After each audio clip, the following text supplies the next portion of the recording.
Recently, I've been focusing on gaming-related content instead of the other topics I like to discuss on my channel, like old internet or literature, mainly because I've been working on a game of my own.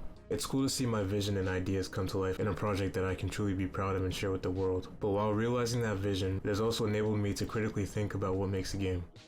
The different aspects that combine to create a body of work that represents the developer and his vision. Videos like my latest one were mostly created due to this mindset. From the perspective of the player, we often tend to ignore details and mindlessly consume the game. We zone out and become lost in the gameplay.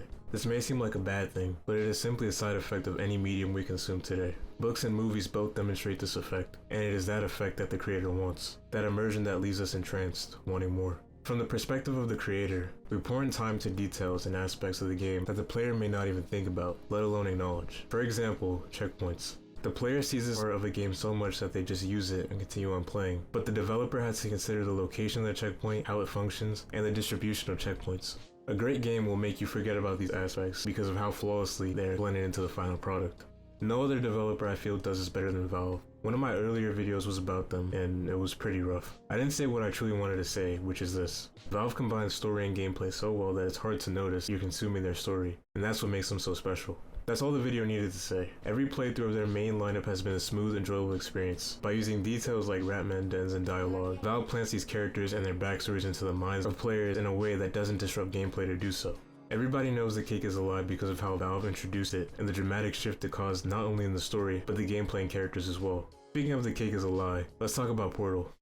The creation of Portal is when I feel Valve started to lean more into the story aspect of their games. The fun, creative, thought-provoking gameplay is still there, but there's considerably more atmosphere and story to consume here. Half-Life was just like, these scientists messed up and now you have to save the human race. Little hints of story here and there, but the gameplay revolves around the story in Portal. Portal is one of their greater bodies of work because of this, but there are clearly aspects Valve can improve on and add to, which is made obvious by the ending telling the player that this isn't done yet. Portal 2 is when Valve kicked it up a notch. They improved every aspect of Portal, including the story. There's more levels, characters, enemies, etc. Portal 2 is their best work, and most of that is due to one character in the story. His appearance is very short-lived, but his character changes everything about Portal 2 and shows how much Valve improved from Portal and Half-Life. He might be one of the greatest characters in video game history, yet nobody really talks about him. Cave Johnson. He only appears for 2 chapters, yet his effect on the entire game is profound. His existence is proof that extremely good storytelling can coexist alongside outstanding gameplay, but it's hard to even notice him sometimes. It's strange how what seems like a background element can be so important, but that's just how beautifully he was incorporated into the game. His personality, dialogue, story, it's incredible but not really acknowledged unless it's about the lore of Portal, so today I'm making a video on him. But first, we must talk about the fall and the reunion.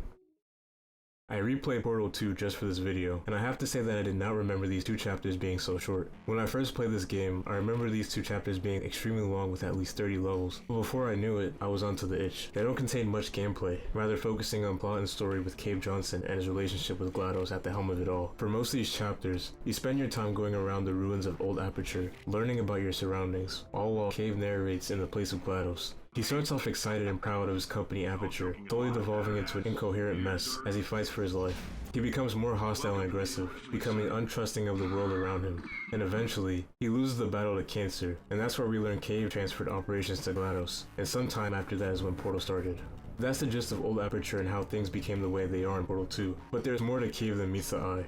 From this tiny description, you would think that he is merely a plot device, but there are so many aspects that make up his truly legendary character. For example, the rough note that Old Aperture ended on. Old Aperture ended around 10 test chambers, separated by 2 chapters consisting of 5 and 4 levels respectively. Maybe it's because of me getting older, but the levels felt pretty short and somewhat lackluster to me as well. The transition between the end of the reunion and the beginning of the itch also felt pretty abrupt and sudden, being rather quiet and straightforward instead of the complex creative gameplay Portal is known for. It signifies Cave's battle with Cancer and how toxic Old Aperture became due to it. The levels became short and less creative, and that is shown with the inclusion of some test chambers being inaccessible, forcing the player to do their own thinking outside of the test chambers. What I like about these chapters and this abrupt end is how it is represented in gameplay, not only just the dialogue.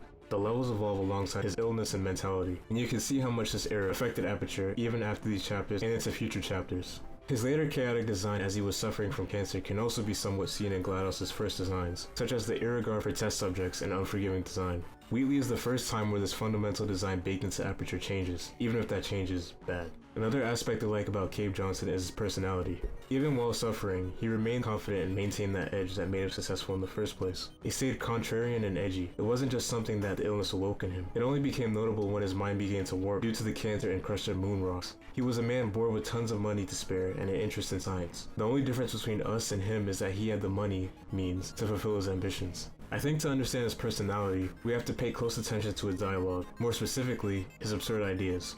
In the beginning of these chapters, his ideas are unmatched, like the injecting test subjects with praying mantis DNA experiment he conducted. Those of you who volunteered to be injected with praying mantis DNA, I've got some good news and some bad news. Bad news is we're postponing those tests indefinitely. Good news is we've got a much better test for you, fighting an army of mantis men. Pick up a rifle and follow the yellow line. You'll know when the test starts. When I read that statement to you, it sounds absolutely abhorrent and crazy, but when Cave Johnson does it, nobody cares. It sounds normal, actually. His confidence during these initial levels are through the roof, and that's probably why Aperture was able to do the things they did. He sounds like a person you can trust, with the face of a man that can do anything. His reasoning is even more absurd, with him often saying that he does the things he does because why not? He believes that science is just random testing, mostly inhumane things, to see what sticks to the wall and what doesn't. This is clearly a man who doesn't care about social conventions or what others perceive of him, someone perfect to run Aperture. Through this reasoning, we can understand why he was the way he was, his disregard for others, and his lack of care towards everything. As we progress into these chapters, you can actually see that confidence start to wear off, and that's where what he normally says starts to actually click in. His dialogue seems to become more erratic and less comedic, even though it's mostly the same stuff. This is why some of his rants, such as the lemonade rant, are so memorable. If the lemonade rant, or even anything mentioning lemons, was stated during the first test chambers, it wouldn't be as significant. We aren't totally weirded out by him just yet due to this and his comedic character. His funny lines are actually pretty interesting when you look deeper into them. They remind us that he's still Cave Johnson, someone who doesn't care about social conventions and isn't afraid to say whatever's on his mind, even if what he says can be pretty rude. They break up the completely absurd statements with something that we can find funny, letting the player know that he's actually human and not some faraway entity that has lots of money. Through comedy, he seems more like that one crazy uncle rather than an actual schizo we can never relate to. It is towards the end when he loses both aspects, becoming erratic and nonsensical, even if, like I said, he's saying the same things he would have said towards the beginning. You can also notice how everyone in Aperture starts to distance themselves from him, causing him to make his employees become test subjects and having to bribe future test subjects with $60. His confidence is no longer there, and as a result, nobody really cares about what he has to say. This is the most important era of Cave Johnson, where desperation truly starts to kick in. The first mention of non-human/robots, making Caroline resume operations, etc. These ideas all stem from Cave knowing his time on Earth was short-lived, trying to do as much as possible to preserve his legacy. Sadly, he did not get to see his visions manifested into reality, and this is masterfully shown with this irregular last line of dialogue instead of the usual thank you send-off. Alright, test's over. You can head on back to your desk. It's also shown in the gameplay, but I think the dialogue does a better job. These two aspects, the abrupt end of this era and his personality alone, already make him better than 90% of video game characters. The gameplay helps add on to the already great storytelling to create a memorable, outstanding character that few can compare to. His addition feels necessary instead of forced, something that you often see not only in video games but most media today. When you create a character after the fact to excuse your nonsensical plot and do little to build their character / who they are, you often end up with hollow characters that feel unnecessary and fake. If that character can be easily swapped with someone else, then that character was essentially pointless. It's hard to replace Cave Johnson though. He represents everything Aperture was during its early stages, and even somewhat into his later stages. He embodies what makes science special. What other character could replicate his line and his confidence without significantly impacting the game? I don't think Valve could have created a more perfect character to suit the role than Cave Johnson, and what he aims to achieve.